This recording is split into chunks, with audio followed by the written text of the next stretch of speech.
Federal Drive is presented by GEHA, Government Employees Health Association, proudly providing health and dental benefits to federal employees and their families. Visit GEHA.com. Did you know that the service workers who load baggage, clean cabins, assist passengers with disabilities, and help avert safety risks on the tarmac generate 30% of airport revenue?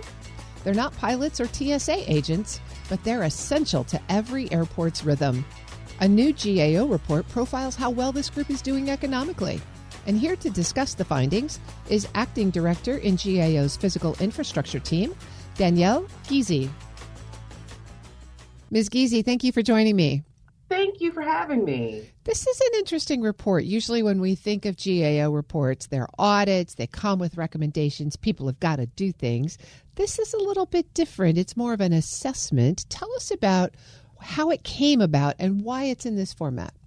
So GAO does a range of work, including basically reviewing and looking at issues of interest to Congress that may not result in recommendations. In this particular case, we're talking about a report that came out of the FAA 2024 reauthorization. GAO was mandated to do several studies as a part of the reauthorization of that act. And in particular, was asked to do a range of work related to the aviation workforce. And Congress wants to know about this particular segment of the workforce, their ability basically in this case to contribute to the safety and security of airports, as well as then their economic well-being. And so what do you think is behind Congress's interest in this particular segment? There has been some interest among members of Congress about the economic well-being of airport service workers in particular. They contribute to a variety of ways to the aviation industry, and from that, they wanted to learn then how well are they compensated for the work that they do. And when we say airport service workers, what are we talking about exactly?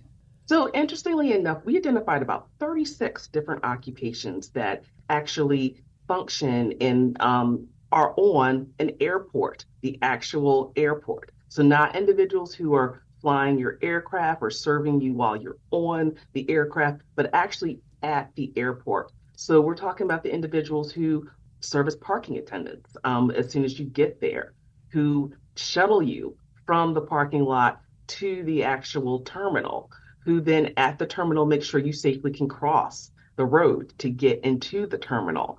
And then from there, who provide you with your tickets. If you need mobility assistance, can also help you navigate the airport, who ensure that the airport is clean, who also then basically ensure that your aircraft is actually clean, and who then from there basically provide you with your beverages and refreshments as you wait. So it does include some of the retail workers as well?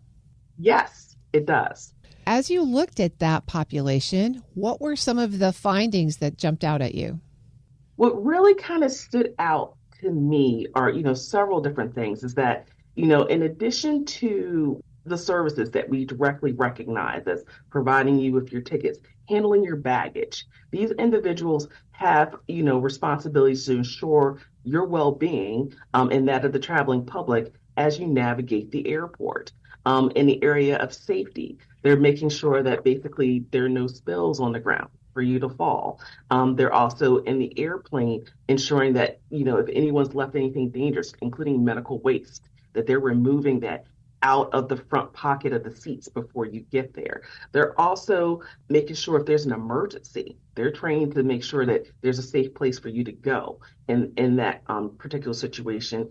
And if something is wrong with your aircraft, they're among the first to see it because they're actually handling the baggage on and off. They may be tugging the plane to a hangar, and they'll notice those things so that ideally they can get repaired before anything happens.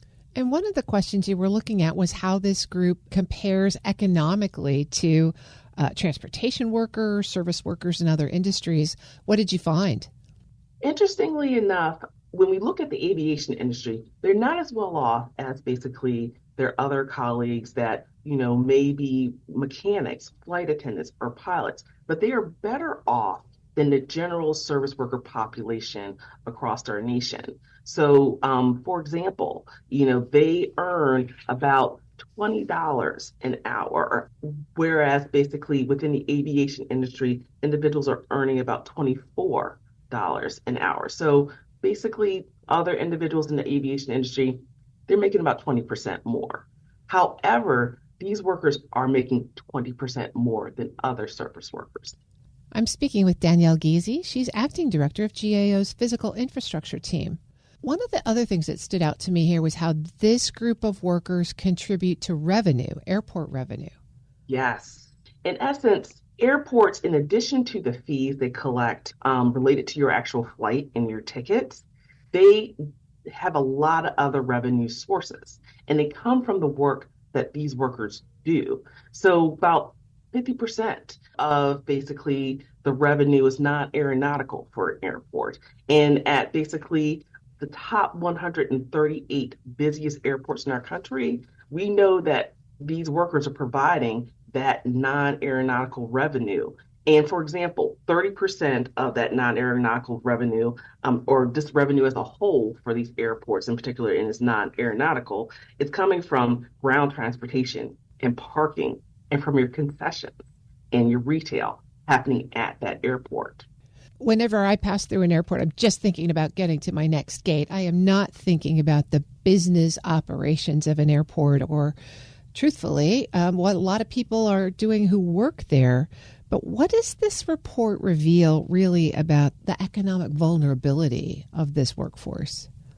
So this workforce, in essence, basically, we know that approximately 7% of them actually live at or below the poverty level. And so, they're also more likely than their other aviation industry counterparts to basically be in need of a variety of types of assistance, including free and reduced meals for their children. So, in essence, they're not as well off as others working in the aviation industry, but they provide a variety of needed services. And what implications does this have, the findings that you've enumerated here, for aviation policy? What should policymakers be thinking about as they look at the data that you've provided in this report? This is interesting because, in essence, these are private sector workers. So, in essence, they do not work for the airport, and airports can be linked to public sectors, state and local government, but these individuals are private sector workers on the airport grounds. Therefore, policymaking needs to be related to the influence that basically we have over private sector wages, if any. What do you hope Congress does with this data now that you've provided what they've requested? This is, what they requested, hopefully provides them with meaningful insights about the roles and responsibilities of these workers, their economic contributions to the airports as well as their local economies, and ultimately, basically, their economic well-being. And then pose questions about kind of how do we basically reinforce this workforce and what they do. I've been speaking with Danielle Giese. She's the acting director of GAO's physical infrastructure team. I think this is fascinating, and thanks so much for giving us a look behind the airport curtain. No problem. Thank you for having me. We'll post this interview and a link to this report at federalnewsnetwork.com/Federal Drive. Listen to the Federal Drive on your schedule. Subscribe wherever you get your podcasts.